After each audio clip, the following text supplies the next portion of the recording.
So I think communication skills helps make some women better business owners. I also think women have higher emotional intelligence. Okay. So what they call I think they call it like EI, emotional intelligence, not AI.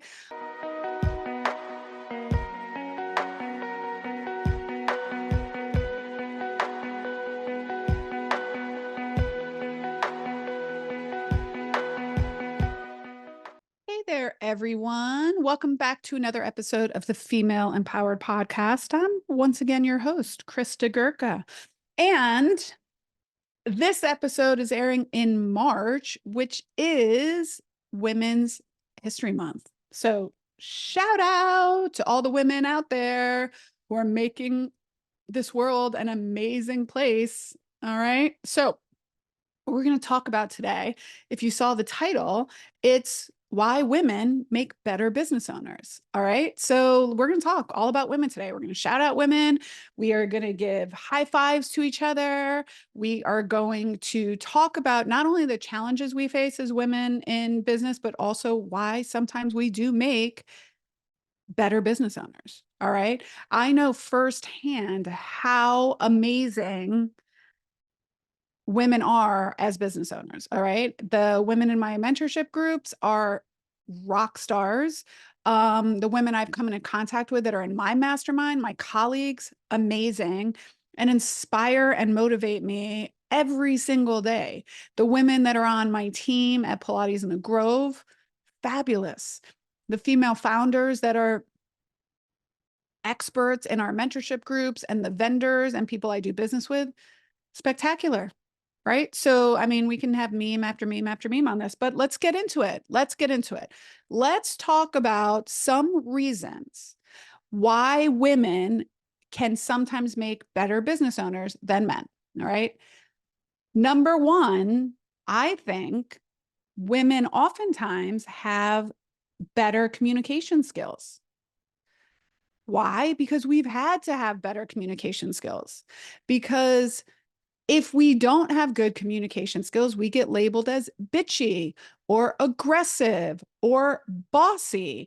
And so when you are a leader in business, it is crucial that you have effective communication skills for your employees, for your vendors, for your managers, for your customers. So women oftentimes have better communication skills, all right? We on average, I don't have any research about this, but I say stereotypically, women tend to be more empathetic. We tend to be better listeners, okay? Which does enhance our ability to understand and respond to the needs of our team, our clients, etc. Now, is this always true? No. And I'm saying none of this, all of this is conjecture and all of this is my opinion, but this is my podcast. So I get to air my opinion on my podcast. Okay. So I think communication skills helps make some women better business owners. I also think women have higher emotional intelligence. Okay. So what they call I think they call it like EI, emotional intelligence, not AI. All right. So I do think that we have higher emotional intelligence. I do think that we have higher self-awareness, which prepares us to better handle complex territory, interpersonal communication between team members, and all of the dynamics that go into running a service-based business. Now, why do you say? Well, same reason as effective communication. For years and centuries, if you did not have emotional intelligence, we had to task switch a lot. We had to be careful with what we said, right? Or we'd get labeled as aggressive, as bossy. Okay. So having a high emotional intelligence really does help you as a business leader. Let's just say we have better time management skills. Why? Because we do all the shit in our lives. If we have kids, we're taking care of the kids. We are making breakfast. We are keeping their schedules their calendar, their who needs to go with this to what sport and what do they need to bring and who needs to pay this and what do we have to sign for the field trip and when do we have to bring brownies in for the bake sale and when is their report card due and when is teacher conferences and what time do they get out early from school and when is their spring break and all of this, et cetera stuff. And so our time management skills, we're just used to managing our time efficiently because oftentimes we have less of it. We have to do the laundry and we have to do the cooking and we have to order the food and we have to pack for the trip and we have to book the tickets. And again, are there a lot of dads that do this? Absolutely. My husband is super good at all this stuff. He's always the one that packs for us. He's the one that books the plane tickets for us. So is that stereotypical? Yes, again. But again, we're celebrating Women's History Month. All right. And in the history, at least of the United States, women have done more in the household. All right. So that is a fact. Risk management. Sometimes we tend to be less or more risk averse. We're willing to take more prudent risks. Why? Because we've had to. We've had to. Okay. So the cautious approach, we can help us mitigate potential losses. So we've had to be risk averse in our life. Okay. So this is why sometimes having risk management strategies is helpful for a woman in business. Innovation, creativity. I do not know. Well, I do not have this gene necessarily. I can innovate and I'm very pragmatic, but I don't have a lot of creativity. Or maybe I do. Why should I say that about myself? Anyways, as moms, we have to be creative and we have to innovate. How are we going to keep these kids, entertained? What are we going to feed them when they don't want to eat their vegetables? How are we going to figure out how to make a costume at midnight because our kid just told us that they have to do Spirit Week tomorrow or it's Colonial Day at school tomorrow and now they need a costume and it's midnight. So we've had to be innovative and creative. We know how to pivot. We know how to think on the fly. Okay. So those are reasons why women can sometimes be better business owners. Women also tend to be customer centric. We're more attuned by nature of being more empathetic to our customers' needs, to our clients' needs, to our staff needs. So oftentimes they can lead, especially if we're the target audience. So let's say in Pilates, women in general are the target audience. So who better to know what women want than women? Okay. So we can really drive customer-centric approaches, especially in boutique fitness and wellness. We also have a very strong sense of social responsibility. And that's what people are buying into now. They want to be part of a movement. They want to have impact. And so women really, as us, and I truly believe this is why I have my mentorship programs, is because I do believe that by putting money and financial freedom in the hands of more women, they will in turn better their communities and it will all be a better place. I do believe that. I really do. Okay. The social responsibility that we feel helps build your company's reputation. It helps attract customers. It helps foster loyalty among employees, which ultimately leads to better outcomes in business. All right. So those are some of the reasons I think women often can make better business owners and better sound decisions, especially when we're talking about boutique healthcare, wellness, and fitness. All right. Okay. So now let's talk a little bit about the challenges that women have faced historically, but also challenges that women face currently in our current society, 2023, 2024. There is still gender bias and discrimination. There is in various forms: hiring, promoting, access to capital and funding. I have a few friends, acquaintances, colleagues that are founders in tech companies in boutique healthcare and wellness. And they really have a hard time. Oftentimes, they're behind the eight ball a little bit when it comes to access to capital and funding and all of that. Okay. So there is a little bit of that. And I've heard from women that are presenting to venture firms and things where they say, well, what is your plan to have a baby or babies or family? And they don't, I guarantee you, they don't ask men that question. Okay. So limited access to funding. It wasn't that long ago. It really wasn't that long ago. I think it was in the 60s or 70s where women could not open a bank account without a man's signature. They could not own a home without a man's signature. Now, if you think about it, it's not that long ago. What is that? 50 years ago, 60 years ago? It's older than my parents. I mean, younger than my parents. It's only 10 years older than I am. Okay. So, can you imagine going to a bank and saying, you as a female cannot open a bank account? You need a man to sign for you? It's asinine. Okay. So luckily that's better, but there's still at limited access to funding. Forget about in the United States. When we talk globally, that's a fact. And then even in the United States, like white women definitely have more access than women of color. All right. What's another challenge? Work-life balance. And I really don't love that term because I don't think there is a work-life balance, to be honest. I don't think it's level. Like if you're talking apples to apples, I don't think it's level. I think there'll always be a time where work might take a little more. And I think there's always going to be a time where life can take a little more. I will say that as a business owner, I do love that I'm the boss. So if I need to take time for my kids, I can so do that. But I will also dive in and grind my way through to get shit done. Okay. So have there been sacrifices with me and my kids? Absolutely. Have there been sacrifices at work?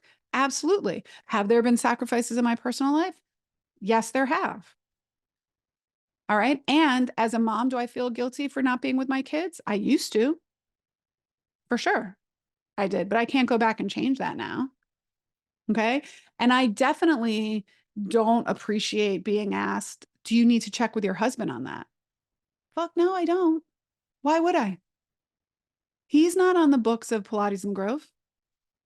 He doesn't sign my lease, right? So no, I don't have to check with him. If I want to check with him, I will. But when landlords are like, "Oh, here's the new update to your new lease. Do you need to check with your husband first?" No, I do not. He does not make any decisions for the business. He does not. Another challenge I think women face, and this is one of the things that I am trying to change, is mentorship and just mentorship, seeing people that look like you, that sound like you, that act like you, that have your reality, doing the things that you want to do. I know that when I first started Pilates on the beach back in 2008, again, I didn't know that much about business. So there might have been women out there that I just didn't have access to. Remember, social media wasn't a thing back then and all of that stuff. So I didn't see anyone that looked like me doing what I wanted to be doing. And what I mean by that is they were all men. And if there were women doing what I was doing, like growing a business to $1 million, they had a corporate background. They came from like big executive firms like Nike or things of that nature. They had MBA. So it didn't look like me. And the men that were doing what I was doing, they were not the primary parents. And so I was like, well, maybe there's not room for me, or maybe there is a glass ceiling. Okay. So one of the things that I want to help is I'm really on a mission to change the boutique fitness industry, one female business owner at a time. And I really want to create professional development programs and access to resources to other women that are running, growing, scaling their boutique fitness businesses and be an example of what is possible. Okay. Um, Another thing that really is a challenge to women is there still is a gender pay gap. There is. You might not think there is, but there actually is. Women get paid less than men for the same amount of work. Now, and brown women of color get paid less than white women do. Okay. So when you think about executives, people in the That was a tongue twister. C-suite. Okay. There's a lot less women in the C-suite, even though women going to business school has significantly increased. All right. So in the United States, as of January 2022, so we're still 2 years, like it's just about 2 years. Okay. The gender pay gap was reported to be about 82 cents on the dollar. That means that women get paid 82 cents for every dollar a man makes. And that doesn't include Black and brown women. That's really geared towards white women. Okay. So there is a pay gap. All right. Now, I do think finally there is a lot more access to education for young girls coming up. So access to STEM and STEAM programs, okay, is really good for girls. So young girls, if you're probably not listening, but if your moms are listening and your daughters exhibit anything that leads you to believe that they would be interested in coding, science, engineering, technology, put that math, chemistry, put them in those programs. Okay. They can study, and people are really looking for more women in this industry. And so they can hopefully, if the times keep changing with us, write their own checks for the most part. So if you have a daughter that's interested in science, math, technology, engineering, any of these things, chemistry, like foster that. Don't force it on them, but foster it. All right. So I just kind of wanted to go through a few different statistics. Now, some research. So this is some research that I did for this episode. All right. So according to the Global Entrepreneurship Monitor, I think that's like GEM. I think they abbreviated GEM, Global Entrepreneurship Monitor. The number of women entrepreneurs globally increased 7% between 2016 and 2020. And from 2020 to 2023, I think it increased another like 32%. Because from 2020 to 2023, so many people after COVID, so many women started their own businesses. Women-led startups received only 2% of venture capital funding globally in 2020. 2% of VC money.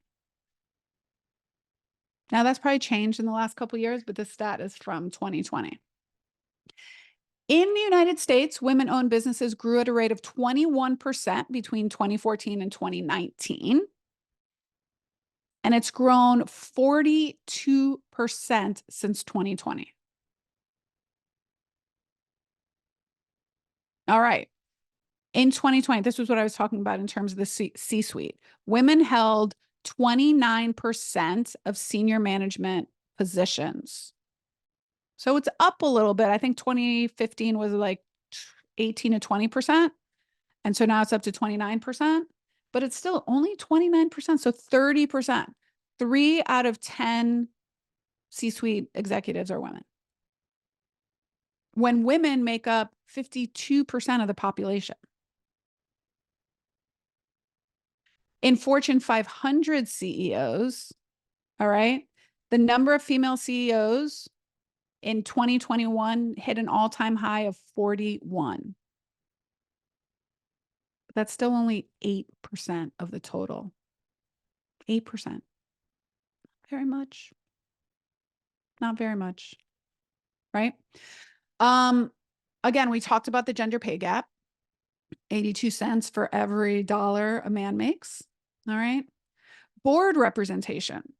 So women held 26.5% of board seats in 2020, up from 23% in 2016.